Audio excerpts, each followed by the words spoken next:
You think you're a pretty good driver? Send it.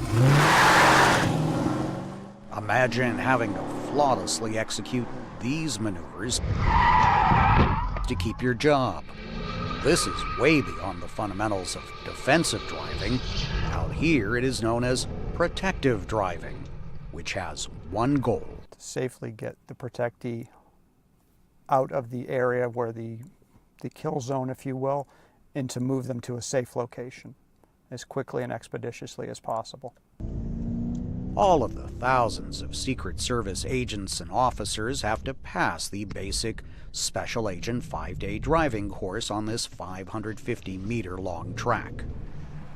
But even then, they are not ready to get behind the wheel of the presidential stretch limousine, known as Cadillac One or the Beast.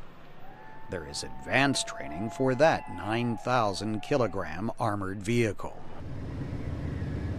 Another special course, considered perhaps harder to pass than limousine driving, is for the motorcycles, which roll with sidecars in better weather.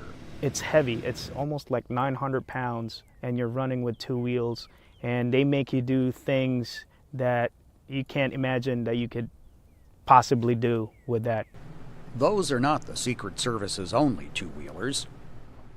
Agents and officers must also learn special techniques to drive all-terrain vehicles, and even battery-powered golf carts. Besides the Beast, there's also a bus, known as Ground Force One. Since different countries have various curb designs, the Secret Service at its training facility had part of the streets built with two different types for drivers of full-size utility vehicles to learn how to properly run over the curbs. Formal training for Secret Service drivers didn't begin until 1970, and as the vehicles have evolved, so have the training techniques. In the past, we've taught what's called threshold braking, or if your car didn't have anti-lock brakes, you would bring the wheels to the point they're almost locked up, but not quite.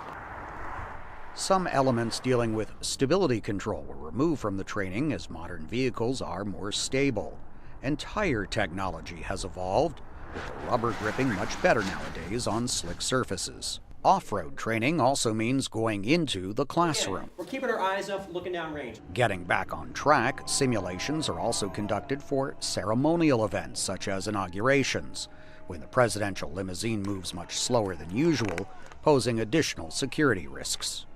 The Secret Service protects not only the president and vice president, their immediate family members, and former presidents and first ladies, but also visiting foreign leaders and major candidates in U.S. presidential campaigns. For those in the Secret Service selected to get behind the wheel, there is a constant drive to ensure the safety of these very important passengers. Steve Herman, VOA News at the James J. Rowley Training Center in Laurel, Maryland.